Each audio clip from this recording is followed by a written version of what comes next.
Going to something where people actually took off their jersey when you looked at the thing, all of that ground, he should be held accountable, is something that Christie and Rahm said, which was that Russian attacked our election, and there's vast amounts of evidence for it. And within the time of 48 hours of that, the election integrity bill was stopped in the United States Senate by Mitch McConnell here. Think about this metaphor.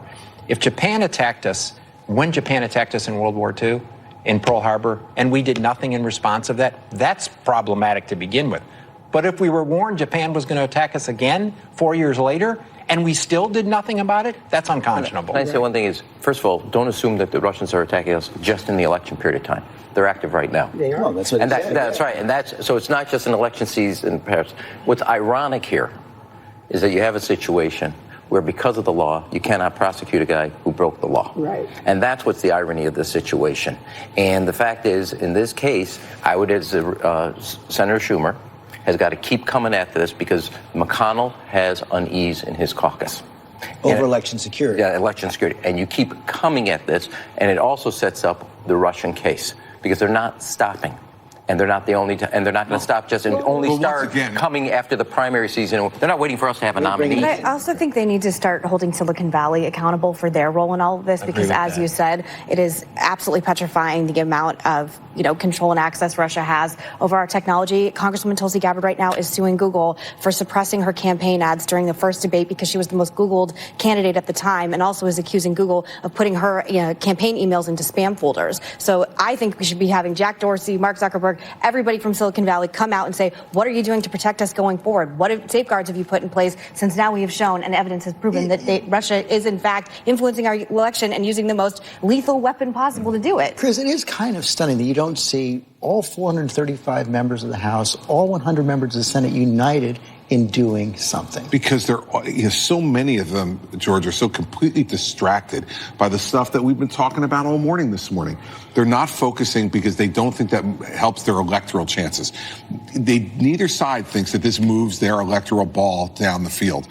And on the Mueller stuff as well, I thought the silence from all the Democratic presidential candidates was deafening after the Mueller hearing. I think that tells you what a non-event it was and what a mistake it was. Because if it moved the ball at all, those presidential candidates would have been all over it and talking about it, and they were not. Sorry. On the election security issue, I mean, you're absolutely right. Everybody should be singing the same tune. But what we know is that, one, Senate Majority Leader's compromised based on money that he's taken recently from, organizations that, make and process voting machines. Not only that, but we know that the Republican Party is afraid that without Russian interference, this president can't win. There's no guarantee. That's just ridiculous. It really is. That's the kind of stuff. That's why things don't get done, because people like you say things. But people like you say things like that and imply that somehow that's what moved the election. You have no evidence of that. You have no evidence of that, and that's it's what we were before. I want that conversation to continue. Let it continue between now and the election, and it will guarantee the president's reelection. I can't believe I'm acting like the middle child here, but let me try. But what Chuck Schumer and Nancy Pelosi should do is have a single letter that goes out to the CIA, FBI, NDI, with a series of 10 questions about the election security and what they think the Russians are doing now, and set up so as soon as we come back from Labor Day, you put another vote on the floor. Nancy does it in the House. Chuck forces the issue in the Senate, and make the Republicans continue, because President Trump does not want it, and we have known one thing: there are a bunch of lemons going over the cliff with this guy.